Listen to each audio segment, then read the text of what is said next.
नमस्कार, स्वागत है आपका वंदे मातरम न्यूज़ पर। आपके साथ मैं हूं शारदा यादव। खबरों की ओर आगे बढ़ने से पहले नजर डालते हैं आज की सुर्खियों पर। श्री रामलला दर्शन के लिए यात्री बस को महापौर ने हरी झंडी दिखाकर किया रवाना। वर्मी अब मैट्रिक्स ग्रिड पद्धति अपनाकर खेती की लागत कम कर रहे किसान।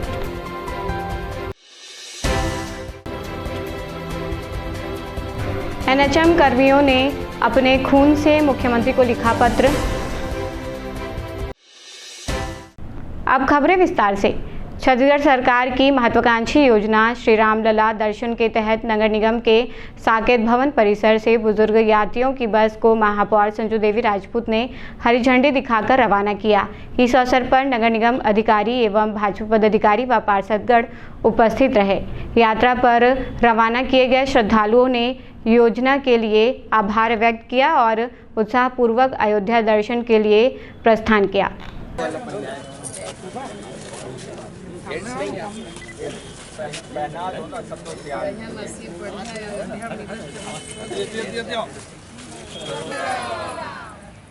जय जय श्री राम, जय जय श्री राम, जय श्री राम।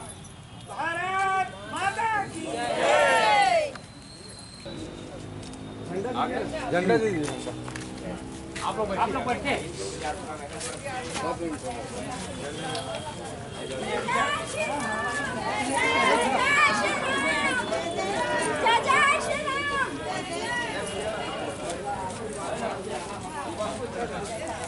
जय जय श्री राम, जय जय श्री राम, जय जय श्री राम, जय श्री राम।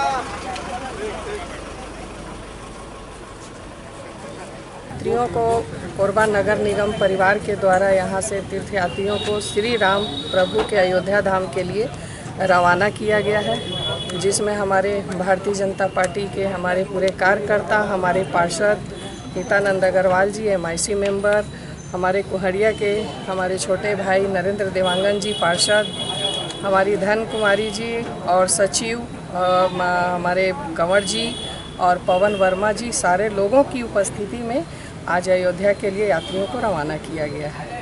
के पूर्व भारतीय जनता पार्टी की सरकार ने एक घोषणा किया था कि हम छत्तीसगढ़ वासियों को तीर्थ धाम ले जाएंगे, अयोध्या ले जाएंगे, बाबा धाम ले जाएंगे।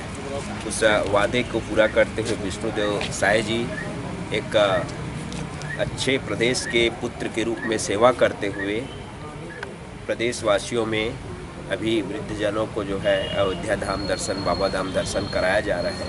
उस वादा को निभाते हुए, पुत्र धर्म को निभाते हुए सरकार जो है अयोध्या यात्रियों को लगातार तीर्थ दर्शन जो धार्मिक श्रद्धालु हैं उनको करा रही। उसी तारतम्य में माननीय महापौर जी के साथ हम सभी भारतीय जनता पार्टी के पार्षदगण, MIC सदस्यगण, कार्यकर्तागण जो है उनको रवाना करने शुभ यात्रा के लिए आए थे। और इस विशेष अवसर पे निगम परिवार की ओर से हम जितने भी नगर निगम से जुड़े हुए लोग हैं, आदरणीय विष्णुदेव साय जी को, आदरणीय नरेंद्र मोदी जी को, आदरणीय अरुण साव जी को, आदरणीय लखनलाल देवांगन जी को, जो सरकार की एक कड़ी है, जिन्होंने अपने वादे को निभाते हुए श्रद्धालुओं को तीर्थ यात्रा करवा रहे हैं, हम सभी उनको साधुवाद देना चाहेंगे। कोरबा जिला मुख्यालय से लगे झगरहा के किसान रामरतन निकुंज ने धान की खेती करने वाले किसानों को नई दिशा दिखाई है। उन्होंने वर्मी अब मैट्रिक्स ग्रिड पद्धति अपनाकर खेती की लागत को करीब 50% तक कम किया है। इस आधुनिक तकनीक से रामरतन प्रति हेक्टेयर 95 से 106 क्विंटल तक धान का उत्पादन प्राप्त कर रहे हैं। यह उपलब्धि अन्य किसानों के लिए प्रेरणा बन रही है और कृषि क्षेत्र में नई संभावनाओं का मार्ग प्रशस्त कर रही है।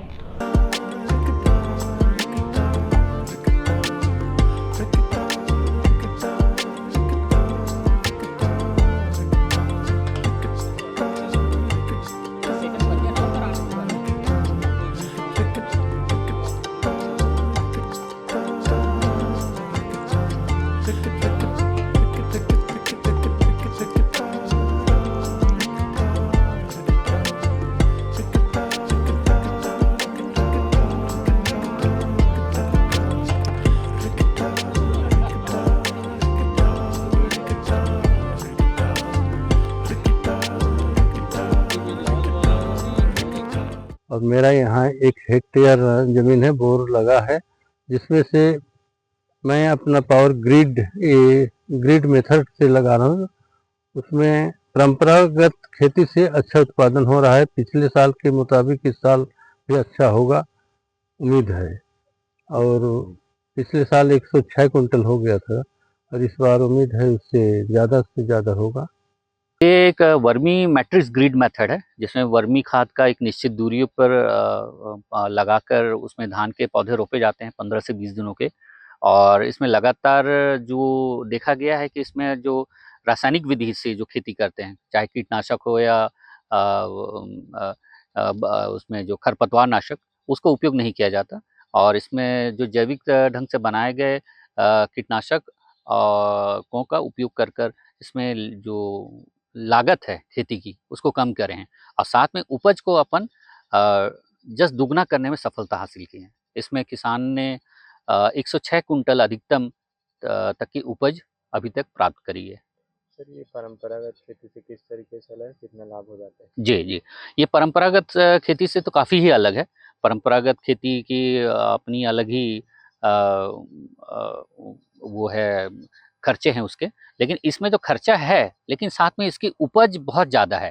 इसमें लगाने में बस जो थोड़ा खर्चा आता है वही इसका लेबर कॉस्टिंग है। बाकी जो उपज है निश्चित तौर पे वो उसके ओवरकम कर सकता है इसको। और जो उपज है बहुत अच्छी मिल रही है, 2 से 3 गुना तक उपज अपन को अधिक मिल रही है परंपरागत खेती से। छत्तीसगढ़ प्रदेश एनएचएम कर्मचारी संघ द्वारा 10 सूत्रीय मांगों को लेकर की जा रही अनिश्चितकालीन हड़ताल तीसरे दिन भी जारी रही। इसी कड़ी में संविदा स्वास्थ्य कर्मियों ने अपनी पीड़ा जाहिर करने के लिए मुख्यमंत्री और स्वास्थ्य मंत्री के नाम अपने खून से पत्र लिखा। हड़ताल पर बैठे स्वास्थ्य कर्मियों का कहना है कि उन्होंने सैकड़ों बार शासन प्रशासन को पत्र लिखकर अपनी मांगें रखी, लेकिन अब तक समाधान नहीं मिला। मजबूरी में अब अपने खून से पत्र लिखकर सरकार का ध्यान आकर्षित करने की कोशिश कर रहे हैं।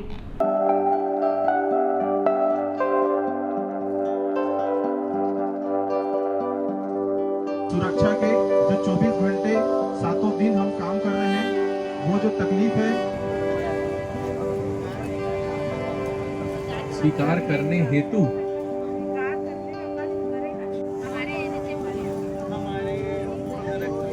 हमारे रक्त से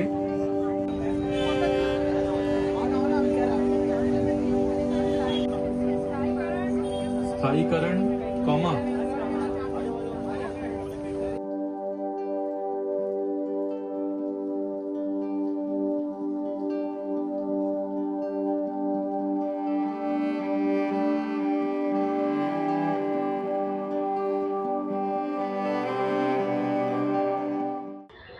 जैसे कि हम लोग जो डेली जो प्रदर्शन कर रहे हैं उसमें हम लोगों ने कलर डिसाइड किया हुआ है।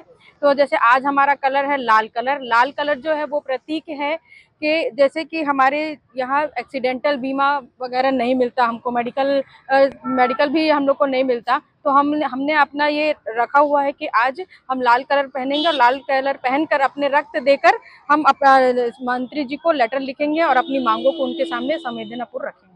इनके नाम पे आप लोगों ने पत्र लिखा है, उस पत्र में क्या बातों का उल्लेख किया है?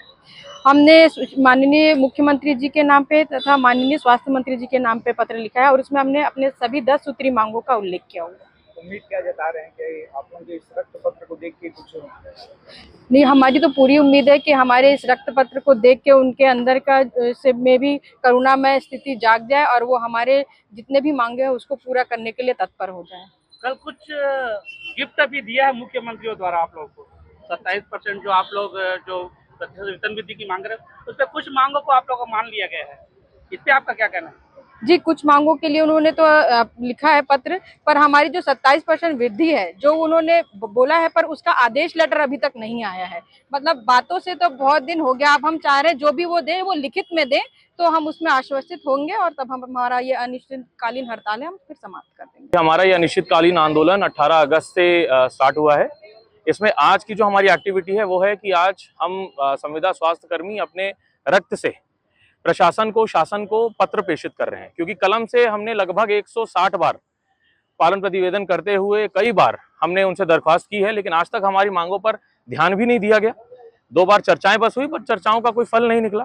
तो अब हमने सोचा कि जब कलम सूख गई तो आज हम सबके शरीर में जो लहू बह रहा है उस लहू का उपयोग करते हुए कम से कम एक भावनात्मक चिट्ठी हमारे तरफ से प्रशासन को ऐसी जाए कि हम सब को अब इन हकों की बहुत ज्यादा जरूरत है और सरकार इस पर निश्चित रूप से ध्यान देकर इस पर अमल करे। चोरों ने बीती रात गेवरा बस्ती स्थित सरस्वती शिशु मंदिर के सामने ठाकुर कॉम्प्लेक्स में एक मोबाइल दुकान को निशाना बनाया।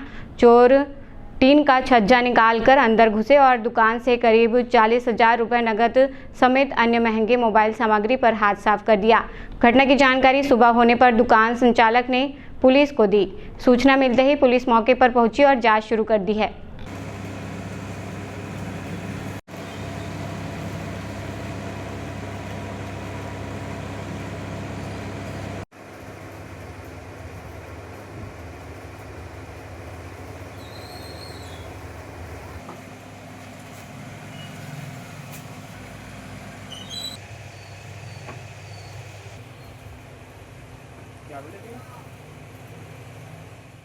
दुकान में घटना ये घटा कि रविवार की रात 9:30 बजे हम लोग दुकान बढ़ा के घर चल दिए थे और ये रविवार और सोमवार की रात का घटना है जो 2 से 4 बजे के बीच का घटना है। तो मतलब रविवार का घटना है, हम लोग सुबह 12:30 बजे के आसपास दुकान आके शटर खोले तो वहाँ पास का जो छत है वो टूटा हुआ दिखा हमको। तो लगा कि ये आंधी तूफान से झड़ा होगा, लेकिन यहाँ पास ये गल्ला को आके देखे तो यहाँ पास जो 40,000 कैश था नीचे ड्रॉज में वो गायब था, वो चोरी हो गया था। और नीचे में आईफोन था एक जो कस्टमर का फ़ोन था और एक एंड्रॉयड फ़ोन था वो भी गायब था। और वहाँ पास का जो दिख रहा है वहाँ पास नेकबैंड रखा हुआ था वर्नी का 3 नग, वो भी गायब था और मोबाइल के अन्य सामान भी चोरी हो गए। हाँ समझिए, अब वो धीरे धीरे पता चल रहा है कि क्या चोरी हुआ है क्या नहीं, इतना सामान रहने के बाद भी। FIR हुआ है कि नहीं? FIR यही कुसमुंडा थाना में जाके करवाए हैं तो FIR हुआ है। तो क्या बोल रहे हैं पुलिस वाले आके यहाँ कार्रवाई किए हैं और इसकी जांच में जुटे हुए हैं। और दुकान में कैमरा था कि नहीं? दुकान में कैमरा था दोनों तरफ, तो दोनों तरफ का कैमरा ये कैमरा तोड़ दिया गया है और इसका DVR था, वो DVR को ही चोरी करके ले गए हैं। सिविल लाइन थाना क्षेत्र के नकटीखार गांव स्थित पिकनिक स्पॉट के पास एक अज्ञात युवक का शव मिलने से सनसनी फैल गई। ग्रामीणों ने शव को देखकर तुरंत पुलिस को सूचना दी। मृतक की उम्र लगभग 35 से 40 वर्ष के बीच बताई जा रही है। सूचना मिलते ही सिविल लाइन थाना पुलिस मौके पर पहुंची और मामले की जांच शुरू की। वहीं फॉरेंसिक टीम को भी बुलाकर घटनास्थल का बारीकी से निरीक्षण कराया गया। पुलिस ने शव को अपने कब्जे में लेकर पोस्टमार्टम के लिए भेज दिया है तथा मृतक की शिनाख्त के प्रयास किए जा रहे हैं। ये नकटीकार का अपना जंगल पड़ता है, थाना अपना सिविल लाइन क्षेत्र पड़ता है। यहाँ पर एक डेड बॉडी मिला है, अभी जो उसका शिनाख्ती नहीं हुआ है तो इसलिए अभी उसको मर्चरी में रखा गया है और पहचान कार्रवाई है तो सभी थानों को मैसेज किया गया है। पहचान हो जाने के बाद अग्रिम कार्रवाई की जाएगी। क्या उम्र होगा प्रथम दृष्टि क्या लग रहा है आपको? 40-45 साल की उम्र है। एफएसएल की टीम भी गई थी, बाकी आगे जब PM रिपोर्ट होगा उसके बाद फिर जो मृत्यु कारण है वो स्पष्ट हो पाएंगे। अब वक्त तो चला है हमारे खास और ज्ञानवर्धक कार्यक्रम पूछो तो जाने का। यहाँ आम जनता से जुड़ने का हमारा प्रयास है जिसमें हर क्षेत्र से सवाल पूछे जाएंगे और सही जवाब देने वालों को दिया जाएगा आकर्षक उपहार।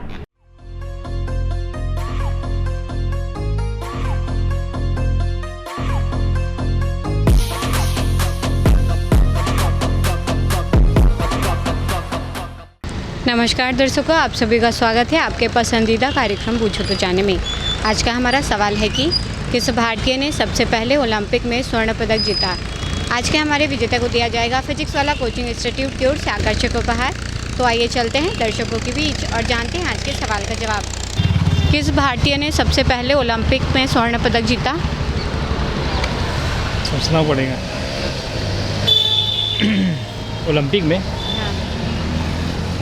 नीरज चोपड़ा। नहीं, गलत जवाब है। कोई बात नहीं, आप कोरबा-वासियों को मैसेज देना चाहेंगे? जी नहीं, अभी तो कुछ नहीं। ठीक है, धन्यवाद। किस भारतीय ने सबसे पहले ओलंपिक में स्वर्ण पदक जीता? नहीं। कोई बात नहीं, आप कोरबा-वासियों को मैसेज देना चाहेंगे? कोरबा-वासियों को यही मैसेज देना चाहता हूँ मैं कि आप लोग जो भी कार्य करते हैं मुझे ये बहुत अच्छे कार्य करते हैं और इससे बच्चों को कभी नॉलेज प्राप्त होती है। धन्यवाद। किस भारतीय को सबसे पहले ओलंपिक में स्वर्ण पदक मिला? किस भाटिया को आई डोंट नो। कोई बात नहीं, आप कोरबा वासियों को कोई मैसेज देना चाहेंगे? कोरबा वासियों के वजह से कुछ स्वच्छ रहें, स्वस्थ रहें, बढ़िया रहें। बिल्कुल, धन्यवाद। किस भारतीय को सबसे पहले ओलंपिक में स्वर्ण पदक मिला? हैं, नहीं पता। कोई बात नहीं, आप कोरबा वासियों को मैसेज देना चाहेंगे? हाँ, जनरल नॉलेज रखना चाहिए सबको, बट मेरे को अभी पता नहीं है। Thank you. किस भारतीय ने सबसे पहले ओलंपिक में स्वर्ण पदक जीता? नहीं पता। कोई बात नहीं, आप अपने दोस्तों को मैसेज देना चाहोगे? हाँ बोलो। मेरा कुछ समझ नहीं आ रहा है। ठीक, कोई बात नहीं, ओके, थैंक यू। किस भारतीय ने सबसे पहले ओलंपिक में स्वर्ण पदक जीता? ये तो मालूम नहीं। ठीक, कोई बात नहीं, आप कोरबा वासियों को मैसेज देना चाहेंगे? क्या दिया जाए कुछ। Thank you. किस भारतीय ने सबसे पहले ओलंपिक में स्वर्ण पदक जीता? अब उतना तो मैं पढ़ा लिखा नहीं हूँ। ठीक, कोई बात नहीं, आप कोरबा वासियों को मैसेज देना चाहेंगे? बिल्कुल देंगे। बताइए। अब सबसे बढ़िया है, कोरवासी भी अपने कुछ भी खेल कूद में हो, जैसा भी हो, अपने कोरबा को जागरूक कर रहे हैं, अच्छी बात है। ठीक है, धन्यवाद। किस भारतीय ने सबसे पहले ओलंपिक में स्वर्ण पदक जीता?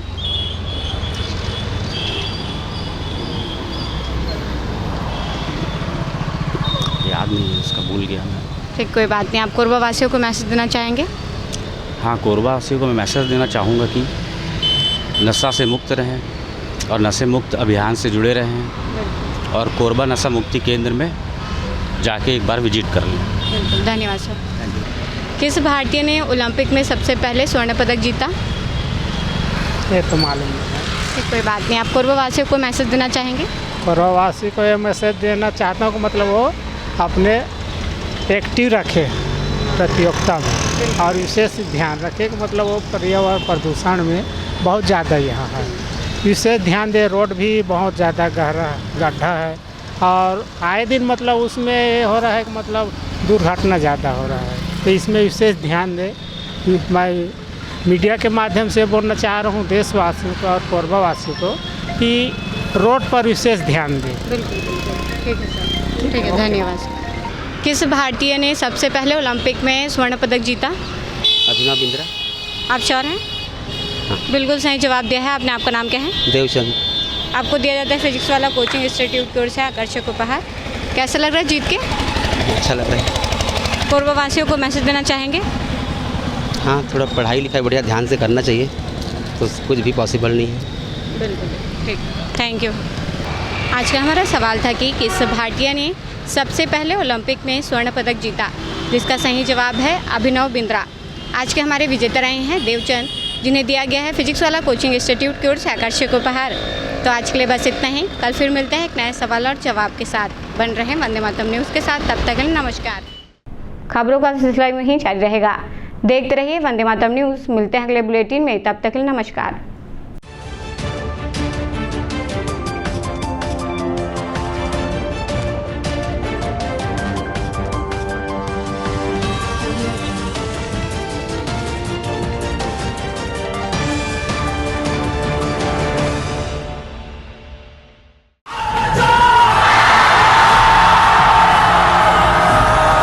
फाउंडेशन जेई नीट की तैयारी करने वाले स्टूडेंट्स और ड्रॉपर स्टूडेंट्स, अब आपके इंतजार पे पूर्ण विराम लगाने आ गया है फिजिक्स वाला आपके अपने शहर कोरबा में। अपने भविष्य को लेके चलिए एक सही राह पे फिजिक्स वाला के साथ। तो तैयार हो जाइए ऑफलाइन एजुकेशन में रिवॉल्यूशन के लिए। हमारा पता 2nd फ्लोर शांति हीरो शोरूम, कोसाबाड़ी चौक, कोरबा, छत्तीसगढ़। फिजिक्स वाला विद्यापीठ पाठशाला, पढ़ लो चाहे कहीं से, मंजिल मिलेगी यहीं से। Session 2024 and 25 admissions open for JEE, NEET and Foundation from classes 8th to 12th and droppers। अधिक जानकारी के लिए आप इस हेल्पलाइन नंबर पे कॉल कर सकते हैं 7880189145। Happy learning. Siddhi Vinayak hospital, a unit of orthopaedic surgery and trauma management. अब हड्डियों से संबंधित रोगों के उपचार के लिए कहीं और जाने की जरूरत नहीं। जटिल एवं असाध्य रोगों का सफल इलाज अब आपके अपने शहर में। घुटने व कूल्हे के जोड़ों का प्रत्यारोपण, जटिल फ्रैक्चर एवं जोड़ों का सफल ऑपरेशन, गठियावाद व जोड़ों के दर्द का उपचार, टेढ़ी मेढ़ी हड्डियों का बेहतर इलाज, हड्डियों की जन्मजात विकृतियों का उपचार।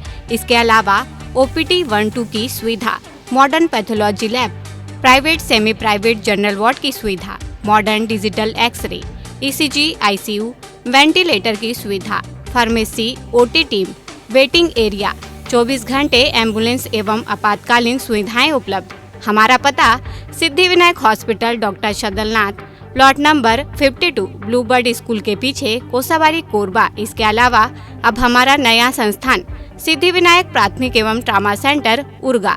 इस केंद्र में फार्मेसी, एक्सरे, पैथोलॉजी व आपातकालीन चिकित्सा सुविधा उपलब्ध है। तो संपर्क करें मोबाइल नंबर 9993000683, 9109488443 कोरबा के लिए, 8120195179 उर्गा के लिए।